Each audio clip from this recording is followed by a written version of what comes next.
Netanyahu ने कहा कि इसराइल के सहयोग के लिए अमेरिका का हमला हुआ है। नेतन्याहू ने कहा कि न्यूक्लियर साइटों पर हमला इसराइल की मदद है, इसे मदद की तरह लिया और इस पर राष्ट्रपति डोनाल्ड ट्रंप का शुक्रिया अदा करते हुए नेतन्याहू दिखाई दे रहे हैं। बड़ा बयान उनकी तरफ से दिया गया। आपसे कुछ देर पहले आप डोनाल्ड ट्रंप का बयान सुन रहे थे। उन्होंने हमला करने के बाद यानी ईरान पर अमेरिका की जानिब से हमला किए जाने के बाद संबोधन किया था और उसके बाद ईरान के एटमी साइट्स को नेस्तनाबूद करने पर इस्राएली राष्ट्रपति ने भी अमेरिका के राष्ट्रपति ट्रंप को बधाई दी है। उन्होंने कहा कि ईरान पर हमले के बाद नेतन्याहू ने बड़ा बयान देते हुए कहा कि इसराइल के सहयोग के लिए, साथ के लिए, मदद के लिए ये अमेरिका का हमला है और इसके लिए मैं शुक्रगुजार हूं डोनाल्ड ट्रंप का। उन्होंने साथ ही कहा कि न्यूक्लियर साइट्स पर हमला ये इसराइल की मदद है।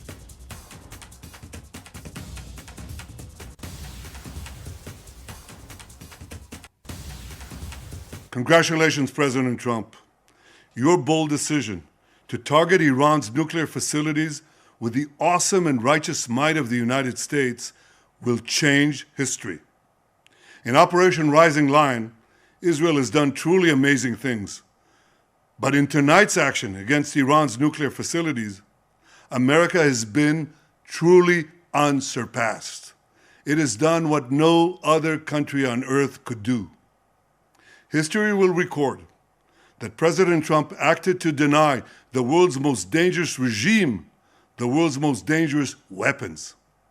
His leadership today has created a pivot of history that can help lead the Middle East and beyond to a future of prosperity and peace. तो वहीं डोनाल्ड ट्रंप ने ईरान को एक और बड़ी चेतावनी दी है। ट्रंप ने साफ कर दिया कि अगर शांति स्थापित नहीं होती तो अमेरिका फिर से हमला करेगा। अभी कई टारगेट्स बचे हैं।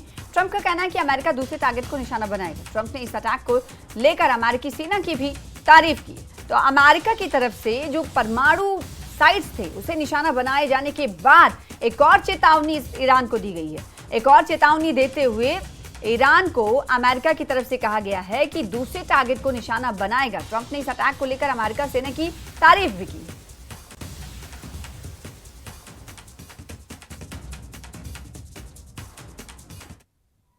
Killing our people, blowing off their arms, blowing off their legs with roadside bombs. That was their specialty. We lost over 1,000 people, and hundreds of thousands throughout the Middle East and around the world have died as a direct result of their hate. In particular, so many were killed by their general, Qasem Soleimani. I decided a long time ago that I would not let this happen. It will not continue. I want to thank and congratulate Prime Minister Bibi Netanyahu. We worked as a team like perhaps no team has ever worked before.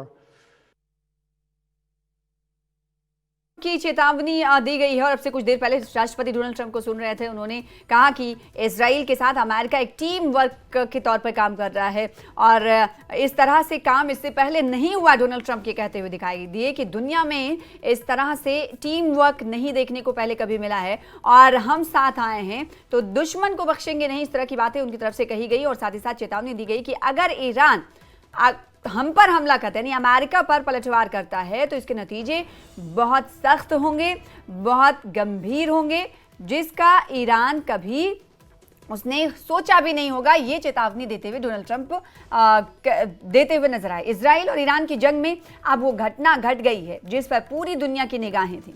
America ने Iran के nuclear sites Fordow पर attack किया है। Fordow में Iran की वो nuclear facility है जिसमें ईरान की जान बसती है। ये ईरान का वो न्यूक्लियर ठिकाना है जो जमीन से 80 मीटर अंदर है, यानी तकरीबन 262 फीट नीचे। फोर्दो जो राजधानी तेहरान से तकरीबन 100 किलोमीटर की दूरी पर है और यही ईरान का अहम न्यूक्लियर ठिकाना है। ये पूरा इलाका पहाड़ों वाला है, इसलिए जमीन के नीचे मौजूद इस न्यूक्लियर ठिकाने को भेदना आसान नहीं था। लेकिन अब अमेरिका ने इस न्यूक्लियर ठिकाने को अपने टारगेट पर लिया है और 3 साइट्स हैं जिसमें से एक फोर्दो का जिक्र आपके सामने कर रहे हैं। फोर्दो न्यूक्लियर साइट्स किस तरह से महत्वपूर्ण रखता है ईरान के लिए, इसकी जानकारी हमने दी और इसके अलावा 2 साइट्स और न्यूक्लियर साइट्स हैं जिन्हें निशाना बनाया। कुल मिलाकर अमेरिका की तरफ से ईरान के 3 न्यूक्लियर साइट्स को निशाना बनाया गया है। लेकिन फोर्दो न्यूक्लियर साइट्स काफी अहम है ईरान के लिए।